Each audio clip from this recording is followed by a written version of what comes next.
Thank you so much for tuning in. Today I bring you a very spooky story. I spent a lot of time making these videos, so please like and subscribe. It is pretty long, so feel free to get all cozy and kick your feet back. And I do want to give a warning, there is strong unaliving in this story, so if that triggers or bothers you, you can wait for the next video. We're gonna fly right into it, my little bats.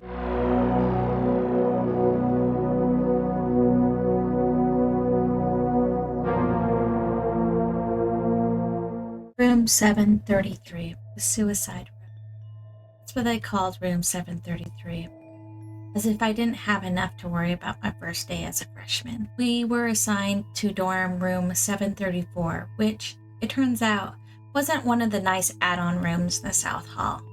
No, we found ourselves in the older wing of the building on the 7th floor. I wasn't too bummed out though. At least they'd honored my request to room with my best friend. Lydia and I had spent most of the morning ourselves. By the time our resident advisor came by, I was taping up posters and Lydia was reading. Girls, I'm Beth, chirped the bubbly blonde girl as she bounded into our room. I'll be your RA this year. Hi, I nodded to her. Wow, you girls really work fast, she said, kicking in our made beds and hung up clothes. Beth picked up a drawing of Cthulhu that Lydia had done over the summer. She turned it sideways, studying it. Is this the Kraken from Pirates of the Caribbean? Lydia glared at her over the top of her book. So anyway, I know our hall isn't as new as the South Hall, but trust me, there's a lot of history here. This building is almost 60 years old. Yes, I can see that, I said, looking around. The rooms are pretty small. Well, people were smaller in the 50s, Beth shrugged. Really? Lydia said flatly. Yep, really. Beth pursed her lips and just continued to stand there while the room filled with an awkward silence. So, the corner room next to us, 733, is it? It looks a lot bigger than our room. Is anyone assigned to that room, or could we maybe... Oh, you don't want that room, Beth interrupted. There were a couple suicides in there. A hanging and a jumping, if I remember right. They're not assigning anyone to that room. Anyway, I'd like to remind you that this is an all-girls floor, and guys are not allowed up here after 11. Before we could reply to her, Beth clapped her hands. With a quick, well, nice to meet you, she skipped out of the room. Lydia dropped her book on the bed and stared out into the hall. I hate her. Did you hear the bomb she freaking dropped? I'm going to call her dumb shit, Beth. Lydia, seriously? Suicides? Oh, Becca, relax. Every college campus has a few suicides. Yeah, but in the same room? You don't find that strange? Lydia sighed. Really? Who cares? It's not our room. Yeah, I guess. I turned to study a little window in our room. Can you imagine climbing out of that tiny window and jumping? You'd be alive for at least 5 seconds before you hit the ground. Becca, can you not? Lydia glanced at the window and visibly shuddered. You know, I hate heights, and just talking about that shit is raising my blood pressure. We could always move into the suicide room, I teased. That one has a window on each wall. Hell no. Okay, but seriously, think about it. It would take a lot of commitment to squeeze out of that tiny window. Yeah, well, remember, people were apparently smaller back then, Lydia mumbled as she pushed her bed further away from the window. Since Lydia was an outgoing and friendly person, we made friends at lightning speed. There were a lot of parties in those first few weeks, at one of which Lydia inevitably met a guy. I'd known the girl since we were in diapers, so I fully anticipated her having a boyfriend by the end of September. His name was Mike, and he wasn't anything special. Just your standard frat pledge douche canoe. After about a month on campus, the novelty of college started wearing off. Lydia and I found our stride, and we spent more weekends studying than drinking. Midterms were coming up in a couple weeks, and I was determined to maintain a 4.0 GPA throughout my freshman year. One night in early October, I was woken up by a loud, grinding sound. I sat up in bed and strained to hear it again. Lydia was also wide awake and listening. What was that? She mouthed to me. It wasn't unusual for there to be noise in the hallway since other people came in at all hours of the night. This sound had definitely come from the next door, the corner room. Is that? Yeah, Lydia whispered. That's the window next door. At Lydia's insistence, we kept our window closed at all times. However, there was no mistaking the sound of the window in room 733 being opened and closed again at regular intervals. Who's in there? Lydia shrugged. Is someone messing with us? Is this like an initiation? Lydia raised her eyebrows at me. Initiation to what? I don't know. College? Maybe they're hazing the freshmen? It opened. Who's hazing freshmen? I shrugged. It closed. Becca, I love you, but that was really stupid. I threw a pillow at her. Well, whatever it is, go tell them to knock it off. Me? I'm not risking being thrown out a window. Well, I'm not doing it. I'm an art major. You're a political science major. You go lay down the law. Hell no. Then call dumb shit Beth. Isn't this the kind of nonsense she should deal with? I'm not calling her. Don't you put that evil on me. Fine, Lydia. Then we'll just have to ignore it. I have class at 7:30 a.m., I whispered. Then do something. Ugh, got out of bed and stomped out the door, threw it open dramatically, and went down to the hall to pound on the door to room 733, which simply said, "Supply room. People are trying to sleep. Please stop," I said when there was no answer. Dude, seriously? I sighed. I stepped back from the door and immediately noticed a problem. Room 733 was padlocked shut from the outside. Hurried back to my room. What happened? Lydia asked. I'm not going anywhere near that room ever again. It's locked from the outside. I don't know how anybody could get in there. So you're saying it's a spooky ghost? She laughed. No, I'm saying there's creepy shit going on inside a room called the suicide room. Lydia scoffed and rolled over to go back to sleep. You should have been a drama major. We didn't hear the window next door again that night, but the next morning you could clearly see from the outside that both windows in the corner room were now wide open. I watched the window on room 733 for an entire week, but they remained open. Occasionally at night, I thought I could hear a noise next door, like marbles dropping and rolling across the room. Since it never woke Lydia up, I didn't bother to say anything. One afternoon, I was alone in the dorm editing notes on my laptop. I had my headphones in, but the music wasn't loud enough to cover the noise of someone knocking on my door. Come in, I said without looking up from the screen. A moment went by, and then I heard the knocking again. I jerked my earbuds out and slammed the laptop closed. I turned around. What? The door to the hallway was wide open. I'd left it open on purpose since Ian, a junior I was dating, was supposed to be stopping by. I heard the knocking again from behind me and literally jumped out of my chair. It had come from the other side of the room, the closet door. It was the closet that shared a wall with the room 733. Lydia, this is not funny. Nothing. Lydia, I swear to God, I will punch you in the face. Silence. I walked over to the closet door and grasped the handle. Lydia, you're A what? Her voice came from the doorway behind me. I let go of the doorknob and stumbled back, wide-eyed. Lydia threw her stuff on the bed and turned to me, crossing her arms. I'm A what? I thought you were hiding in the closet, I said lamely. What? Why? Because someone was knocking on the door. Jesus, Becca. Lydia rubbed her forehead and walked over to the closet, throwing up the door. There was nothing there but clothes and boxes. She made a swipe at her arm as if to say, What now? I swear, Becca, there's no one here. I know what I heard. We glared at each other until our little standoff was interrupted by the timely arrival of Ian. He immediately sensed the tension in the room. Hi, ladies. What's new? I gave my roommate a hostile look. This strange shit is going on in that room next door. That's nothing new. Which room? 735? Or the empty one? The empty one, Lydia emphasized. 733? Yeah, I'm not surprised. That's the suicide room. Right. We heard about the deaths. I sat down on my bed. Yeah, it's pretty messed up. 3 suicides all in one dorm room. It's a shame. 3? Lydia raised her eyebrow. We were told there were 2. Well, there were a couple people in the 70s, and then some guy about 10 years ago. He jumped out of the window. Lydia and I both shuddered. Although she was much worse, we were both terrified of heights. Falling death was about the worst thing I could think of. I will admit that 3 suicides in the same dorm is really disturbing, Lydia said in an apologetic tone. Yeah, I heard there's something in that room. Like what? No one knows, but every year someone has a new theory. Usually right around Halloween. Something gets published in the campus paper. Whatever's in there, though, it ain't friendly. So, has anyone ever offed themselves in the neighboring rooms, like this one? Nah, just 733.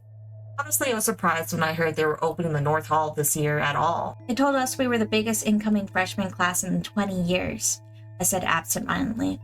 Yeah, I heard that too. You know, you could request a room change. Ian sat down on the bed next to me, and I leaned against his shoulder. Yeah, but they wouldn't keep us together. Lydia cut in. Becca and I have been best friends for 15 years. We can't room with other people. So, should we just keep living here next to Satan? I glanced at the closet door again. Lydia shrugged. At least we'll have some stories to tell after graduation. These aren't the kind of stories I want to tell. A few days later, Lydia began to believe my closet story. I woke up in the middle of the night to the sound of someone whispering. I looked over at Lydia, who was already staring at me with wide eyes. She slowly brought a finger to her lips. I listened intently, trying to hear what the voice was saying and where it was coming from. I didn't understand even one word. I got out of my bed and tiptoed over to Lydia's. The whispering was definitely louder over there. She shared a wall with room 733. I listened harder.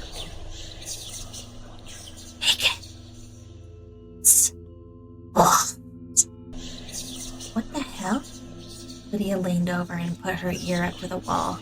The whisper suddenly stopped, and I leaned closer. Suddenly there was a loud bang from the other side.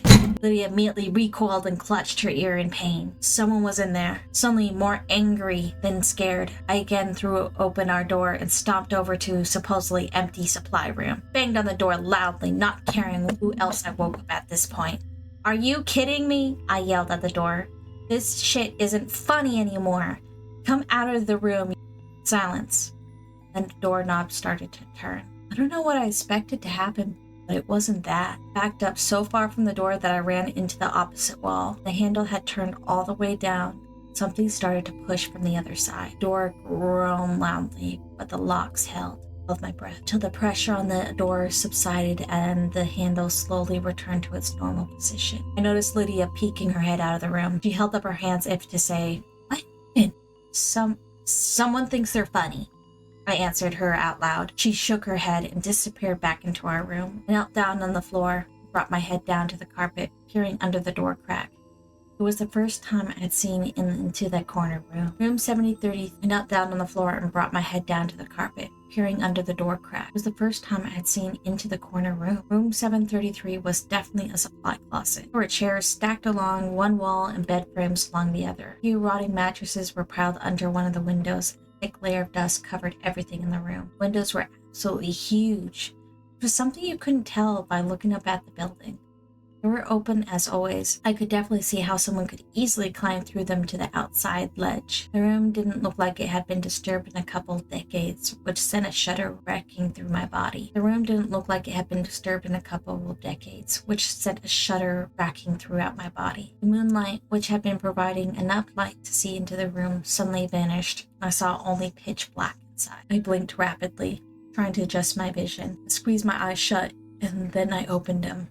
A large yellow eye was looking back at me, only a few inches away from my face on the other side of the door. I screamed and woke up half the dorm. There was no denying it that things were escalating. Next morning, Lydia and I put in a dorm change request with resident services and hoped for the best. In the meantime, we agreed to never be alone in our dorm room at night. Either we both spent the night at home or neither of us did. We started spending most nights with our respective boyfriends, to be honest. I told Ian everything that had happened, and he suggested I maybe talk to the Campus Paranormal Society. I hesitantly made an appointment, and Lydia and I met with a small, cleanly dressed kid named Greg and 4 of his colleagues the following Tuesday. We told them everything we could remember, Every incident, no matter how small. Craig and the 4 other members of the Paranormal Society sat quietly and took notes for a half an hour. It wasn't until we finished that anyone spoke. Is that all? Craig asked. Yes, I said slowly. Would you mind waiting out in the hall for a few minutes so that I can confer with my colleagues? Sure. Lydia smiled indulgently and stood up.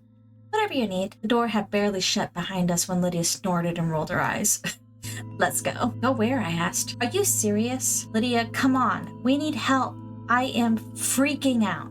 We haven't stayed one night in our dorm since Thursday, so this isn't something we can just brush off. Okay, she threw her hands up. Let's hear what they have to say, and then we can go over to resident services and check on our move request. We lorded out in the hallway for another 50 minutes before Craig came out and asked us to come back and take a seat. With all the pomp and circumstances of a meeting of Parliament, Craig cleared his throat and made his diagnosis. What you're dealing with, ladies, is a very angry ghost. Is that a professional opinion, Craig? Lydia said. I shot her a look. Yes, he stuttered. A vengeful spirit. A spirit, I asked. I very much doubted that that's what we were dealing with. Yes, answered one of Not Craig's goonies. A ghost to the layperson. Yes, answered one of Not Craig's. That's ghost to the layperson. Jesus Christ, Lydia groaned and rubbed her temples.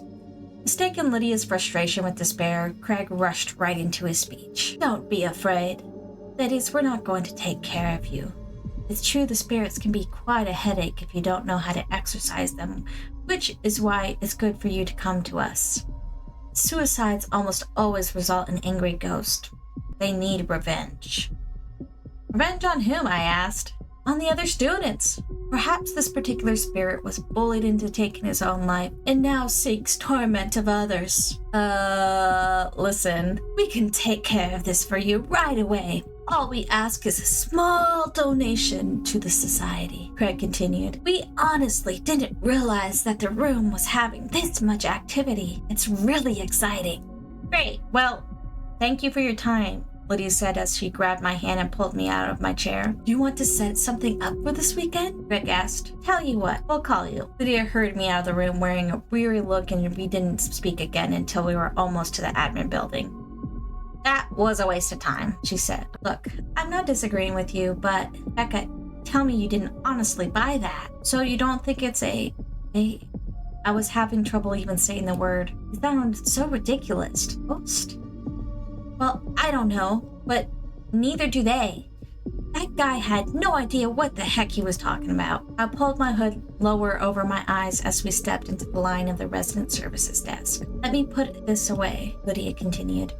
They're playing Ghostbusters and we're living The Exorcist. Fine, I sighed. What do you want to do? Just keep sleeping at Mike's and Ian's until we get reassigned? I just want this to end.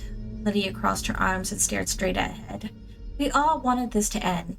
Even if the living next to the room wasn't scary, it was sure as hell distracting. Alright, well, we're probably safe during daylight hours, so as long as we don't spend nights there, we should be okay. Our room is only ghost adjacent after all, and our new assignments will come through soon. I checked my watch. Shoot, it's almost 2. Shoot, really? I gotta go. Mike got accepted to Sigma Chi and he's getting initiated today. Oh yeah, I forgot he rushed. The girl at the desk waved us forward. I hadn't even realized we'd reached the front line. Let me know what they say, Lydia said as she ran out the door. The girl at the desk eyed me suspiciously as I approached. Hi, You're the girl trying to move out of 734 in Riley, aren't you? She caught me off guard. Yeah, one of them. How do you know? She caught me off guard. Yeah, one of them. How do you know? Sorry, I overheard you. Also saw your file cross my desk a few days ago, and I gotta ask, why are you looking into transfer rooms exactly? I was tired. I was beaten down. I didn't have the energy to think of a lie. Because shit is going on in the empty room next door, and it's really freaking us out. Noises, whispers, knocking. The other night, I saw someone. You saw someone? Yeah, in room 733. Yeah, I looked under the door. There was definitely someone in there. The girl narrowed her eyes at me for a moment, then nodded for no particular reason. Well, your rooms aren't ready yet, but I pushed them through as a priority. For right now, you're stuck, though. There just isn't anywhere else to put you. I sighed. I figured as much. I'm Alice, she continued. And look, I've actually done a lot of research on the Riley suicides, and I think I can help you. At the very least, offer some insight. Really? I asked hesitantly. Absolutely. I'm in Taylor Hall, room 310. I'll be back to my dorm by 4 today. Thanks. We just came from the Paranormal Society on campus. Ugh, say no more. Alice rolled her eyes. Yeah, so I'll definitely see you at 4. Great, Alice said and smiled. I was early to Taylor, but then so was she. I told our story for the second time that day, and Alice wasn't afraid to interrupt, but though her queries didn't betray her thoughts. When I was finished, she leaned back in her chair and sighed deeply. I can't believe it. She shook her head. I'd always heard rumors, but I honestly doubted any of it was true. I can assure you, everything I've told you is absolutely true. And how is it now? We aren't even there at night, but during the day, we've heard scratching on the wall, really quiet whispering. Sometimes we still hear the window opening and closing in broad daylight. However, every time I look up from the street, the windows to 733 are open. Alice nodded. Well, for the record, I don't think you're in danger. As much as it sucks, you guys are simply a casualty.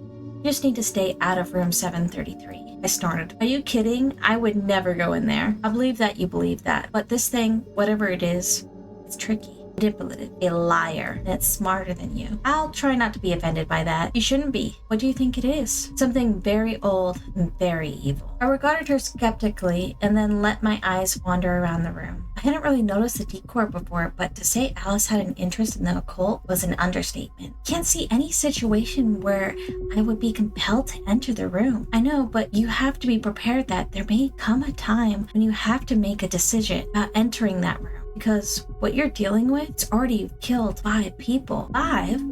I thought it was 3. Yeah, well, not everyone is inclined to do the level of research that I do. There was Ellen Burnham in 1961. She jumped out of the window. She was the very first. Then Tad Collinsworth in 1968, he jumped too. Marissa Grigg in 1975, she hung herself. Erin Murphy in 1979, she jumped. Then Eric Dowston in 1992, he hung himself. 5 suicides. How could the university still let people live in there? They don't, apparently. That's why it's a supply room. And back then, well, every few years, once everyone who would remember had graduated, the room will be reassigned. This was before the internet.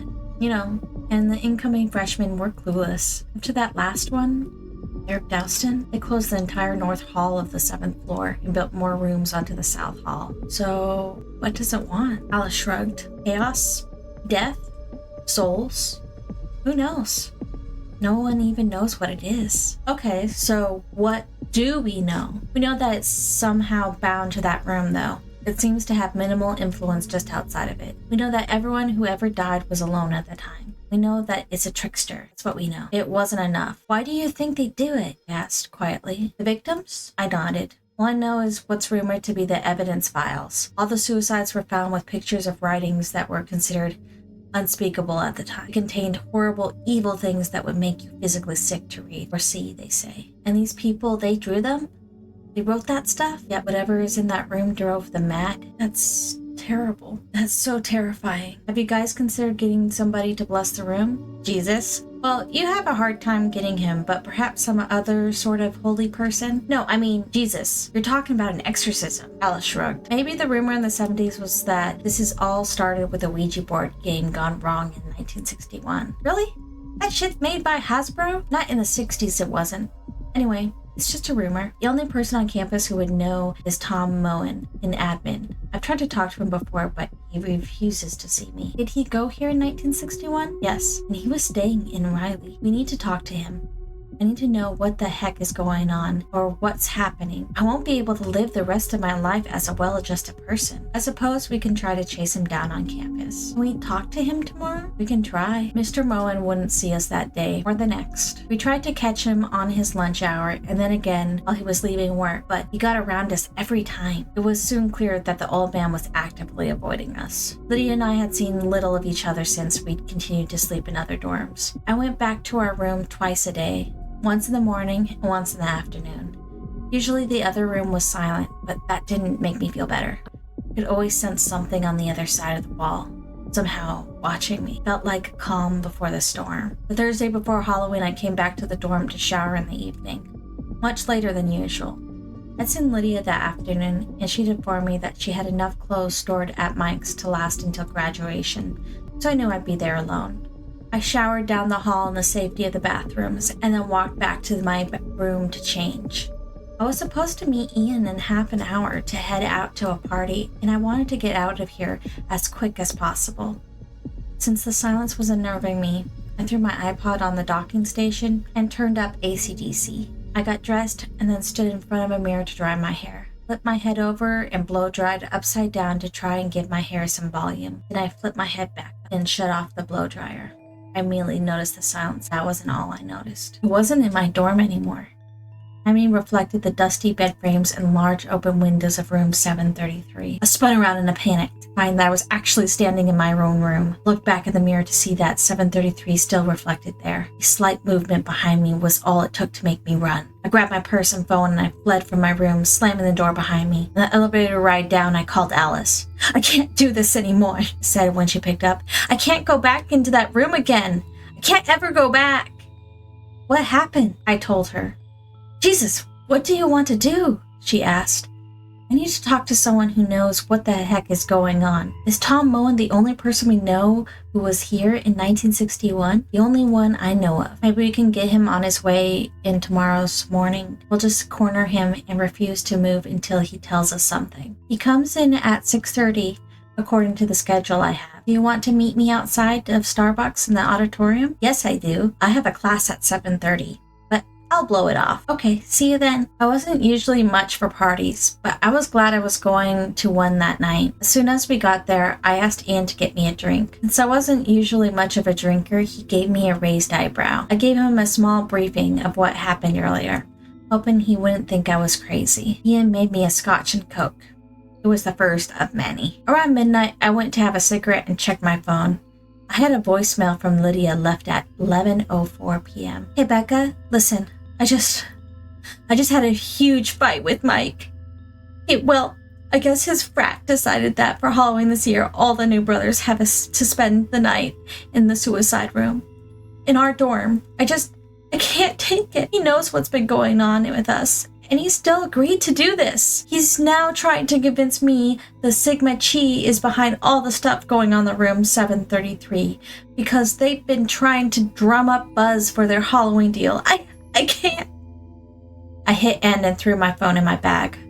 No wonder Lydia was pissed. That was not good. Not good at all. I found Ian inside and asked him to take me home. I was suddenly very stressed, very tired, and very drunk. When the alarm went off at 6 a.m., it took everything I had to pull myself out of bed. I got dressed in the clothes I'd worn the night before and shuffled my way across campus to the auditorium. Alice was already there with a black coffee in hand. "I figured you'd need this," she laughed. "How'd you know?" "Your text." "I texted you last night?" "Yeah, it's about 1. You told me about Sigma Chi." "Oh god, yeah. I pushed my sunglasses higher up on my nose and pulled my hood lower over my eyes. Those guys are idiots. Remember how I told you that it's crafty? Well, what if the point of messing with you was to make 733 provocative? You know, to seduce people into going inside. No one has been in that room for years.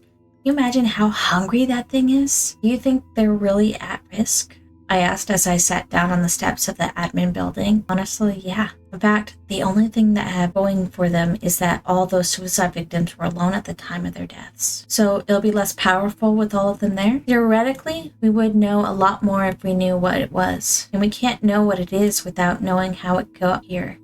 And that is why we need Moen. "What time is he supposed to get here?" "Actually, he was supposed to be here 20 minutes ago," Alice said grimly. It was another half an hour before we resigned ourselves to the fact that Mr. Moen had snuck around us, as usual. We went to the front office, hoping to beg again for an appointment with him anyway. The woman at the admin desk regarded us coldly. "Tom isn't coming in today. Or any other day for the matter. He quit yesterday. Looks like you won't be harassing him anymore." "We aren't harassing him," I said. "We just desperately needed to talk to him." "We still do," added Alice. "Well, you won't get any of his personal information from me," she said snidely, and walked away. "What are we supposed to do now?" I asked Alice. "Without Tom Moen, there's nothing left to do." "Alice, I can't go back to that room." "Well, then I guess it's good your transfers came through." "They did?" "Yep. I got the notice when I checked my work email this morning. You're going to Morton and Lydia is going to Tinsley. Oh, thank God. I thought you'd be happy about that. I also convinced my boss not to assign anyone else to room 734. Oh, thank goodness. The only thing is you won't be able to move until Monday. I can last through the weekend, especially now that the end is in sight. I have to tell Lydia. I opened my phone to pull up Lydia's number. My attention was caught by the red 1 badge over the voicemail logo. I hit play. It was the rest of the message from last night. Even looking at his dumb face anymore, so I'm going to head home. Don't worry about me. I'll be okay. I'm drunk enough to sleep through any bullshit from the next door. I'm just so pissed off right now. I would honestly rather deal with dumb shit Beth than Michael. My parents must be siblings because I'm that stupid Benson. Let's hang out tomorrow. Love ya. The message ended. Damn it. Alice gave me a questioning look. Lydia spent the night in our dorm. Alice cringed. She's safe though, right? As long as she doesn't go into 733. She wouldn't. She won't. I thought of the always open large windows at the corner of the room. Nothing else. The mere thought of those would keep Lydia the hell out of that room. Well, since we have nothing else to do you want to go look for theology books in the library? It's pretty much the only thing open right now. Sure, I shrugged. I didn't have another class until 10. The little old lady who sat behind the library's checkout desk must have been 1,000 years old. Miss Stapley's eyes were small and watery, and her skin looked like it was melting off her skull. Still, she was nice and knowledgeable, and she sent us the right directions for the books on demonology, though she gave us a curious look as she did. There wasn't much. We read everything we could, but it either wasn't relevant or wasn't in English. She returned to her desk 30 minutes later. Do you have anything on the occult? The occult? Her voice trailed off. Yes, I do. Over there to the left of the reference section. Okay, thanks. Sorry, I'm too hungover to use the system, I said. I don't think she likes the look of us, Alice whispered as we walked away. Our look or our subject matter? Probably neither. Within the hour, we were back up on our desk, having to struck out again. We could tell she was getting annoyed as her eyes narrowed suspiciously as soon as we approached. Oh, sorry, do you know where we can find something on seances or Ouija boards or... Now listen, girls. Miss Stapley stood up from her desk and looked over her glasses at us. I really hope this is for class. It is, I said. It's not, Alice answered simultaneously. It's personal research. Research?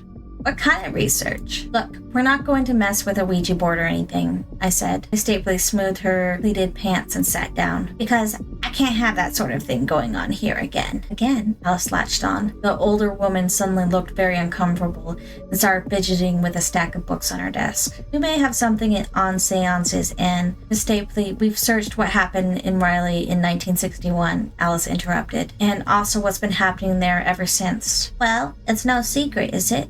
A student committed suicide in that room. Dreadful, but not unheard of on a university campus. 5 students, I corrected her. Alice was suddenly talking very fast. But you know that, right? Because you sound like you're well versed in this story. Please tell us how this started and we might be able to end it. End it? Miss Stapley's voice became quiet but more concentrated. Don't be arrogant, young lady. You can't end it. People have always died in that room, and they always will. There is no end to it, so you'd better stay away from it. Maybe if we knew how this all started. It started just as you think it did. But everyone that was involved is either very old or very dead by now. Just stay away from that room. Concentrate on your studies. I leaned over her desk. Well, I'd love to, but they assigned my friend and me to the room next door. Maybe you can forget about all the suicides. But we can't. It won't let us. Young lady, I never forget. Miss Stapley's voice was even quieter now. Miss Stapley's voice was even quieter now. My friend Ellen was the very first to be killed in that room. She was my very best friend, and not a night goes by that I don't imagine her wiggling out of that tiny window, standing upon the cold ledge in her bare feet, and jumping off the 7th floor of that building. Alice sighed. I'm really sorry. I didn't know. Yes, well, there are old wounds, my dear. Now, girls, I suggest you request a room reassignment immediately. No one should be living on the 7th floor of that building. That's all I'm going to tell you about it. Alice sighed, but resigned herself to a nod. We wouldn't learn anything more here. Still, it was quite a breakthrough. At least we had some information now. Alice walked away and I made to follow her, but my feet wouldn't move. Something was bothering me. A small yet poignant word has been buried in Miss Stapley's story. A word that suddenly seemed very important. Miss Stapley? I asked the tired old woman at the desk. Why did you refer the windows in 733 as tiny? Because I've seen those windows. They're huge, like 5 feet tall. Here, you're thinking of the quarter room. That's the supply closet. Room 733 is next door to that. No, I stuttered. That's room 734. Yes, well, it is now. When they built the additional rooms onto the South Hall, they moved all the room numbers down. Oh my God. Suddenly felt very hot and very dizzy. That's sneaky shit, Alice whispered next to me, her skin paling. Lydia, we took off across the campus at dead run, witnessed only by the few bleary-eyed students on their way to morning classes. When Riley finally came into view, I stumbled on the pavement as my blood turned to ice. From our vantage point, we could clearly see the windows of the corner room was closed. The first and only time I had ever seen that way. And the window to my room was open. We ran into the lobby, pushing past several latte-sipping, Ugg boot-wearing freshmen who had gotten off the elevator. I hit 7 and watched the doors close more slowly than they ever had before. I leaned against the wall, trying to steady my breathing. Alice, how did this happen? I don't know. I don't know. She's been in there all night, Alice. In our room, alone. Alice then shook her head, but had nothing to say. When the doors finally opened on floor 7, we saw a quiet, deserted hallway. I ran toward my room with Alice right behind me. Rounding the corner, I threw open my door, hoping it wasn't locked. And it wasn't. Lydia looked back at me, and for one breathless moment, a cruel glimmer of hope crossed over her tear-streaked face. But it was too late. The next second, she leaned forward so slightly, and she was gone. She screamed the entire way down. Alice ran to the ledge where Lydia had been while I stood motionless. She stuck her head out of the window and looked down. Just a different kind of screaming started from the bottom floor. Alice closed her hand over her mouth and pulled her head back to the room as tears of shock ran down her ghost-white face. The screaming from outside got louder, or more people saw that remained of my best friend on the cold pavement. I leaned back against the dresser and slumped onto the floor. A falling death. Lydia never wanted a falling death. I absent-mindedly picked up one of the pictures that were strewn all over the floor. It was a picture of Lydia's mother. She had passed away. Picked up another picture. It was Lydia's baby sister. She was also gone. There were dozens of pictures just like it all over the floor. Lydia had been busy last night. As for the things depicted in them, I cannot tell you. Lydia was a talented artist. I only saw a few before I got sick on the floor next to me. Alice was standing in the doorway yelling something down the hall. I don't know what she was saying because all I could hear was a high-pitched whine in the room. Suddenly a piece of paper slid out from under the crack in the closet door and glided across the floor towards me. I picked it up and studied it for a moment. This was drawn by Lydia too. It was a picture of the closet from my exact vantage point. In the drawing, the door was cracked. There was something looking back from the darkness. I put the paper down and studied the closet. The door was cracked open, just like the picture. I squinted my eyes and tried to see inside. Just as I started to distinguish the defined lines of a long face looking back at me, Alice pulled me to my feet. "We need to get out of here," I thought I heard her say. I never went back into that room. My parents moved my things, and I spent the rest of the semester in an apartment off campus. I transferred to an out-of-state school for my spring semester and finished my degree there. Every night I dream of Lydia pulling herself through the tiny window, shimmering out onto the cold ledge, standing up and knowing there's nothing between her body and the terrifying abyss in front of her. I watch her look down 7 stories to the black pavement below and realize, though not accepting terrible fate, I see the blind horror cross her familiar features. I hear her wildly pounding heart, desperately trying to race through every beat of life she should have lived, and knowing it was only mere seconds. I watched her look back at me. I watched her fall. It has been 9 years since that night. And every fall semester for 9 years, I called resident services to see which dorms are open for new student assignments. 7th floor is closed. This year, life and work got in the way, and I called much later than usual. I was put on hold immediately. "Resident services," a man finally answered. "Were you the one asking about open rooms in Riley?" "Yes, that's me." "We're entirely filled up, and there's a waiting list for Riley. But as it happens, you actually have great timing. I make no promises, but we may be able to get you in. We just got approval this morning. Approval for what? I said slowly. We're opening the 7th floor. Thank you so much for tuning in. This was definitely a really hard and scary one, but I think it's super worth the listen. If you liked it, please like and subscribe. Thank you so much.